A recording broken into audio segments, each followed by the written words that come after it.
Hey guys, welcome back to the channel. Today we are going to be making this beautiful corporate gown with design at the front. So if this is something you would like to learn, kindly stay tuned to the end of this tutorial. Thank you.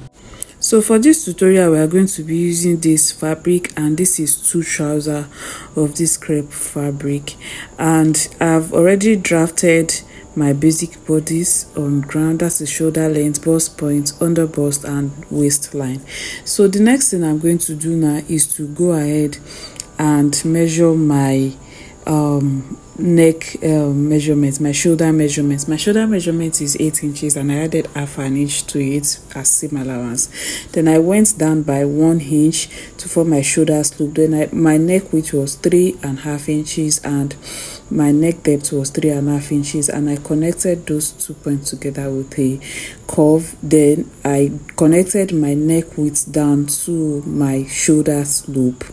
Then the next thing is that from that shoulder slope I'm going to measure my armhole measurement. My armhole measurement, you either measure your armhole round or you divide your bust measurements, your bust circumference by 6 and add 1 inch allowance. So that's how I got my armhole measurements, which I'm using as chest line. So on that chest line I'm going to insert my shoulder measurement again on it, and I'm going to use it and I'm going to connect it to the shoulder slope with a straight line like so. Then on this straight line that I just drew, I'm going to measure the half of that straight line, and on that half point I'm going to go in by 0.5 inches. Then I'm going to measure my bust circumference measurement divided by 4 on my chest line. Then I'm going to use my curve rule to connect those 3 points together.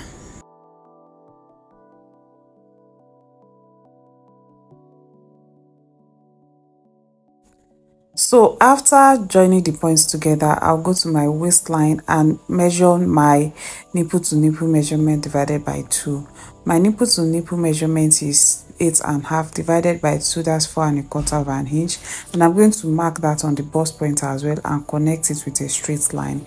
Then on the under bust, on the side that goes towards the center front, I'll mark half an inch, and on the side that goes towards the side front, I will mark 1.5 inches, and I'm going to connect that with a straight line to the waistline like so. Then I'll go to my bust point and come down by 1 inch. Then I'll take my curve rule and use it to connect to the 2 points on the other bust with a slight curve like so. So once I'm done with that, I'll go to my shoulder. So on the shoulder, I'm going to measure the distance between my neck width and the shoulder slope So whatever I get, I'll mark it out. I'll mark the center out.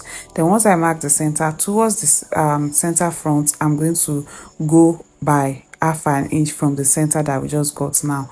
Then I'm going to connect that with a straight line to my bust points. So the next thing I'm going to do is that towards the center front I'm going to mark half an inch, and towards the side front I'm going to mark 1 inch.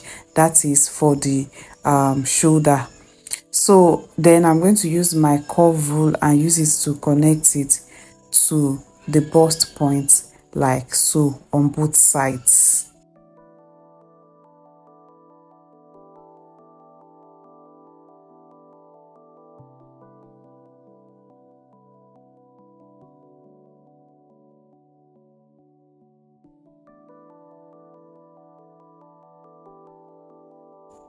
So the next thing I'm going to do is to measure how low I want my neck depth to be.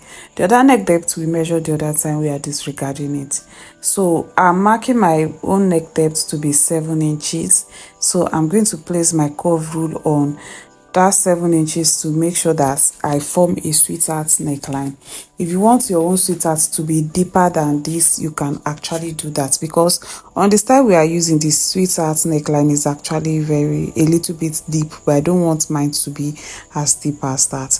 So I've already formed my new neckline. So what I'm going to do now is that I'm going to replace every dart that we are taking. So I'm going to measure the darts we are cutting off on the shoulder. That is what I just measure out now on the side. Then I'm going to measure the one that we are cutting out on the neck depth, the sweetheart neck depth, and I'm just going to connect that together. I'm using freehand. I think I will later use the armhole curve so that it will be smooth. So that means we have already created a new armhole line for our outfit. The reason why we are adding this, we are replacing the darts, so that there will not be shortage of fabric when we are making the clothes. Then on the chest line, we have already measured our bust circumference by 4, and I'm adding 1.5 inch seam allowance. On the waistline, I'm going to measure my waist circumference divided by 4, that is 9.75. Then I'm going to insert the 2 inches that I'm going to replace the 2 inches we are taking for that. Then I'm going to add 1.5 inch as seam allowance.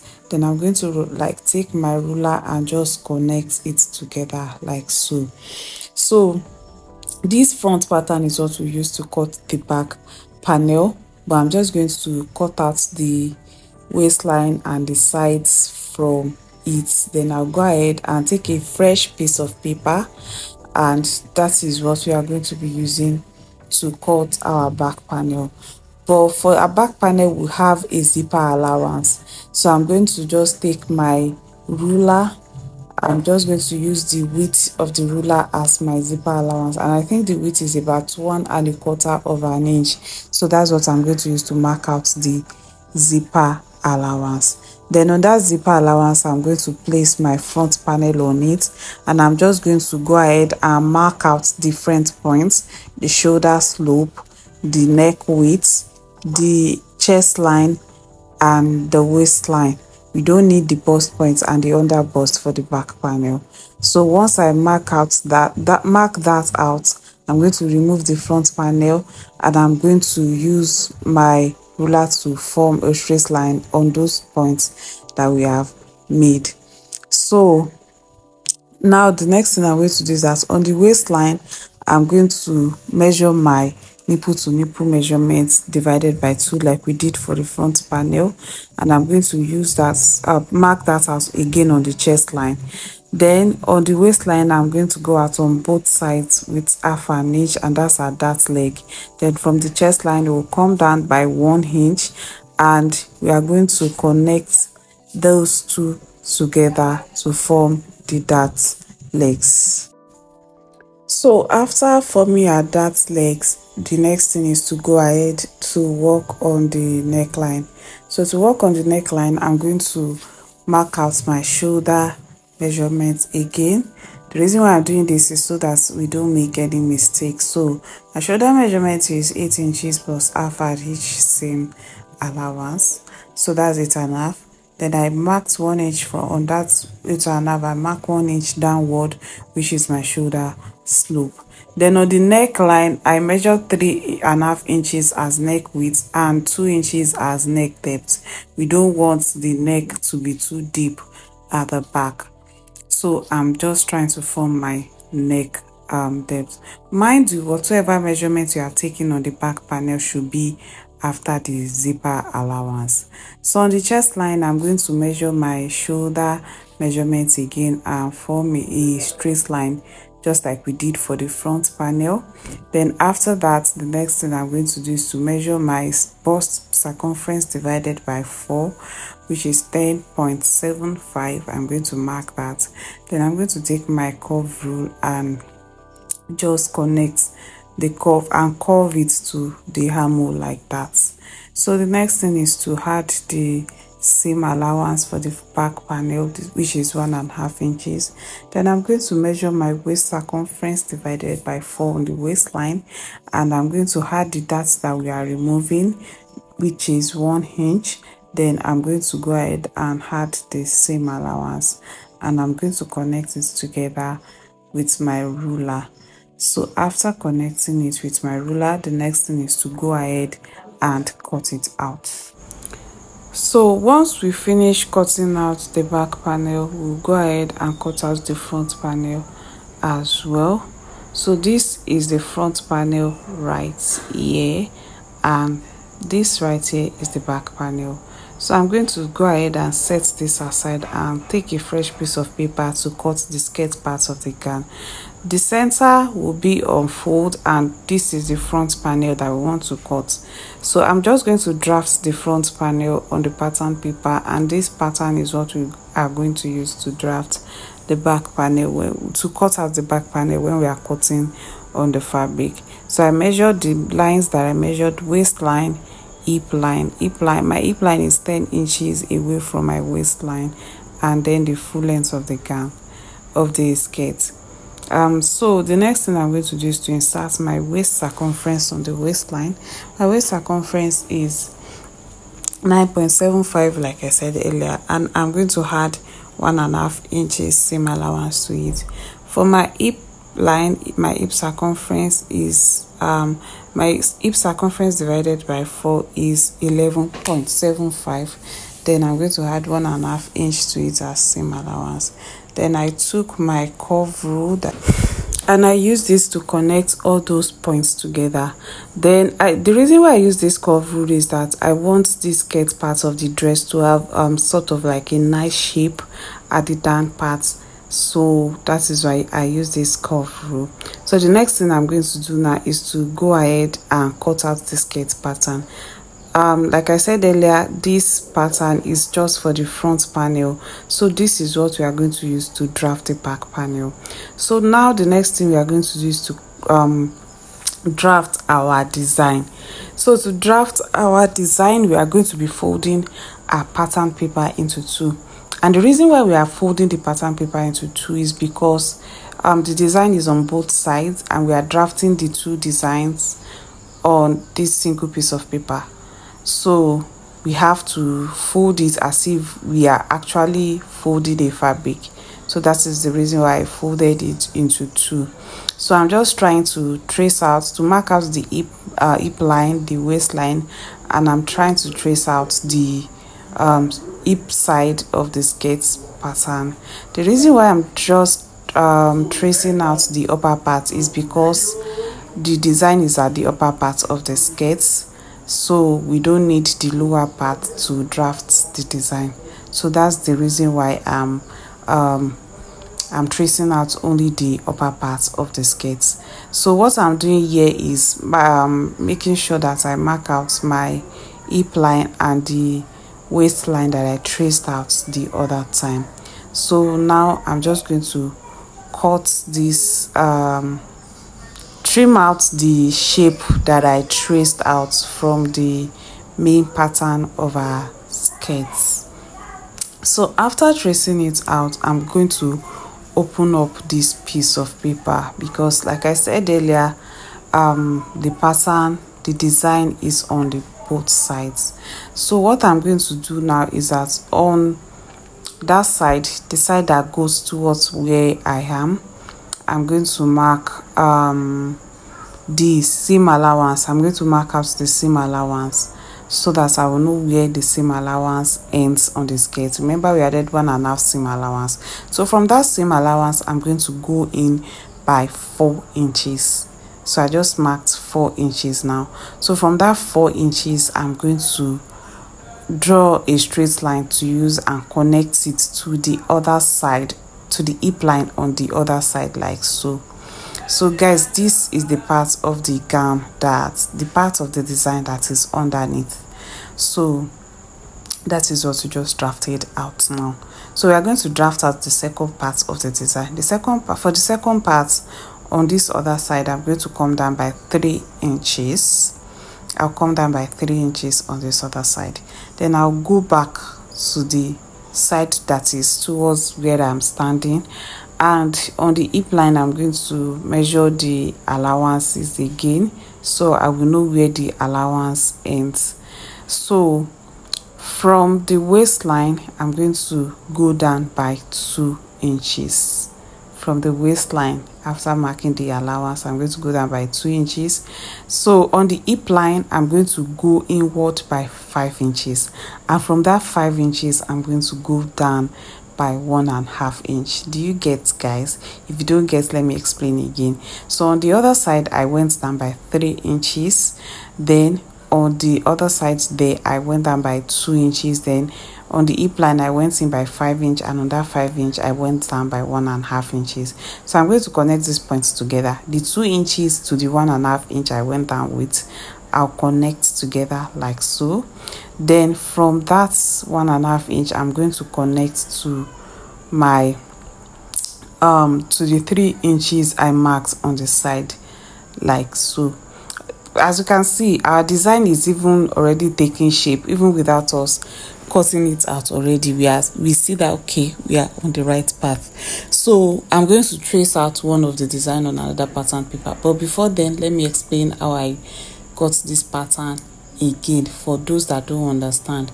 So for the pattern that is overlapping, you know, the two patterns are overlapping each other. For the one that is underneath, I went in outside, I went inward by 4 inches, then I connected it to the hip line like so.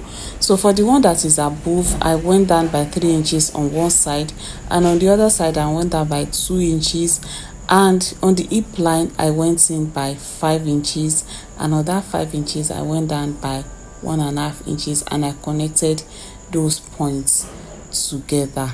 So that is the part that is above. So the next thing I'm going to do is now is to place the fresh pattern paper underneath the one that we already drafted our design on. So what I'm going to do now is that I'm going to trace one of this design, preferably the one that is going to be underneath, because that is the one that is shorter, and I'm going to trace it out the way I'm tracing it out, and it's already showing on the other side. So after tracing it out, I will lift it up and take my scissors and use to cut it out. So that is the part that is going underneath. I already labeled it so that I will remember when I'm cutting it on fabric. So the other side, the other pattern, I'm going to cut it directly like so. So this is the pattern that will be on top. This is the pattern that will be above. This is how the two patterns will be overlapping each other when we finish cutting them. So guys, we are done with pattern drafting. This is our skirt part, this is the back panel, and this is the front panel. So I'll go ahead and cut it out on the fabric. So after cutting it out on the fabric, these are all the pieces that we have. And for the skirt part, I added 1/2 inch, 1 inch rather. For the design part, I added 1/2 inch to the sides we are going to be sewing, and for the two front parts design. For the back panel, I added 1/2 inch to the waistline and 1/2 inch to the shoulder measurement. Then for the front pattern, I added 1/2 inch to where I'll join the center front to the side front, 1/2 inch above and 1/2 inch beneath. So I cut two pieces of each because it is the same fabric that I'm going to be using as lining. And that was the mistake I made, because this fabric is a little bit thick. I should have used normal lining. So if you have a thick fabric, make sure you use normal lining instead of using the fabric to line. So the next thing I'll do is to take the center piece and one piece each of the side piece and sew it the way I'm showing it now. So I'll go and do that. So after sewing, this is what we have, and as you can see, our upper bodice is giving what it's supposed to give. So I'm going to place it right side facing each other and just stitch it down the way I'm tracing it out. But before I go and stitch it down, I will have to ensure that the neck width of the front panel is the same as the neck width of the back panel. We don't want the clothes to look somehow or to look funny around the neck area. So that's what we are going to make sure of now. So I just placed the front panel on the back panel like so, and as you can see, the neck width of the back panel is very wide compared to that of the front panel. So the next thing we are going to do now is to place it appropriately, and I'm going to trace out the neck width for the new neck width, and then I'll cut it out like so. So I'll go ahead now to join the lining to the back panel as well. Then I will stitch down the down part of the of this, I'll stitch down the down part of this design. So I will stitch down the down part of this design, the part I added half an inch to. Then I'll do the same for the other side, and I'll stitch it down like so. Then after stitching, I'll flip it over, give it a good press, and that's that. So I've gone to work on the back panel and on the skirt part of the dress. So this is the skirt part of the back panel, and this is our back panel. So I'm just going to place each piece of the upper part to the skirt part of the back panel like so. I will align the zipper allowance, and I will stitch each down to its piece. Then I'm going to join the two together and fix my zipper to it. Then that's that for the back panel. So for the front panel, this is the skirt part, and I'm going to lay the skirt part flat on the table like so. Then I'm going to place my design on it. So the first thing I'm going to do is to place the design that is going to be underneath on the pattern, on the waist part of the skirt line. So that is what I'm placing on it now. I'll place it on it like so, and I'll take it to my machine and stitch it down. Then after stitching it down, I will make sure that I take the other side that is overlapping like so, and I will place it on it as well. Then I'll stitch on the side and stitch down. Then after stitching that's done, I will now take the half length, like the upper bodice, and I'll place it right side facing right side of the skirt part, and I'll stitch it down like so. So guys, after stitching all down, this is what I have. So this is the design. As you can see, it's looking all good and fine. So that's the upper bodice. I've stitched it down. So I'm going to place the back panel on the front panel of our outfit. So, and I'm going to first of all join the shoulders together. To join the shoulders together, we need to give it a neat finishing. So I'm going to pick the lining parts of the back panel, and I'm going to turn it over to cover the front panel like so. Then I'm going to stitch it down. Once I stitch it, I will turn it out again. Then I'm going to align the sides of these pieces together, front and the back panel. Then I'll take my measurements, and I'm going to stitch down on the sides. Then we are using a cup sleeve, and that is what we attach. And this is the final look of our outfit. Thank you so much for watching. I'll see you in the next one.